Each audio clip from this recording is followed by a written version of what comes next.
प्रकाश का प्रकीर्णन, प्रकाश के प्रकीर्णन की वजह से क्या होता है, आकाश का नीला दिखाई देना, समुद्र का नीला दिखाई देना, बादलों का सफेद दिखाई देना, ये सब किसके कारण है, स्कैटरिंग ऑफ लाइट। एक बात बताओ, मैंने आपको दो बातें बोली कि आपके आकाश का रंग नीला दिखाई देता है ना, और बादलों का रंग सफेद दिखाई देता है, आंसर दोनों के लिए स्कैटरिंग ऑफ लाइट है। तो ये आपका यहाँ पर इतना बड़ा भेदभाव क्यों है, हमें बादल नीले रंग के क्यों नहीं दिखाई देते, या कुछ बादल हमें काले रंग के क्यों दिखाई देते हैं, बताइए,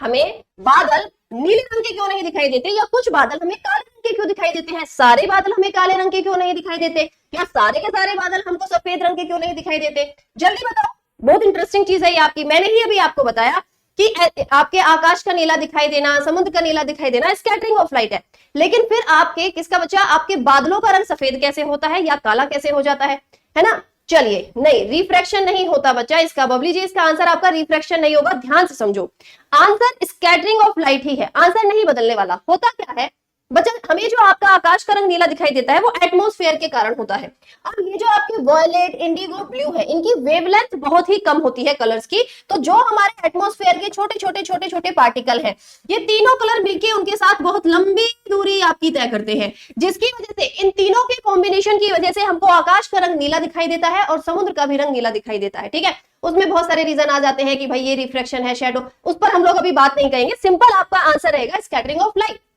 लेकिन दूसरा क्वेश्चन की मैम फिर हमारे बादलों का रंग भी नीला होना चाहिए, उनका रंग सफेद क्यों है, बादलों का रंग सफेद क्योंकि बादलों के अंदर ना आपके पानी के मोलिक्यूल पाए जाते हैं, बताओ पाए जाते हैं कि नहीं, है ना, बादलों के अंदर आपके पानी के मोलिक्यूल पाए जाते हैं जो एयर के मोलिक्यूल के मुकाबले काफी बड़े हैं, काफी बड़े होते हैं। तो जब प्रकाश इन मोलिक्यूल्स पर पड़ता है तो ये क्या करते हैं, ये सारी लाइट यानी जितनी भी लाइट होती है व्हाइट लाइट के अंदर, उसको इक्वल अमाउंट में अपने अंदर डिस्ट्रीब्यूट करते हैं, जिसकी वजह से बादलों का रंग सफेद दिखाई देता है। अब कुछ बादल काले होते हैं, स्पेशली जो बारिश करने वाले बादल होते हैं वो आपके काले रंग के होते हैं। उसका रीजन ये होता है क्योंकि जब बादलों के अंदर आपका ज्यादा पानी भर चुका है तो बादल यहाँ पर सिर्फ पानी थोड़ी लेके जाते हैं, आपके पोल्यूटेंट पार्टिकल होते हैं, डस्ट पार्टिकल होते हैं, बहुत सारी चीजें होती हैं। जब वो dust particle, pollutant particle, water molecule उस बादल के अंदर भरे हुए हैं और जब अब उस पर लाइट पड़ेगी तो वो अपने अंदर से लाइट को पास ही नहीं होने दे रहा है, वो अपने अंदर से लाइट को कहीं जाने ही नहीं देगा, इसलिए वो हमको काले रंग के दिखाई देते हैं।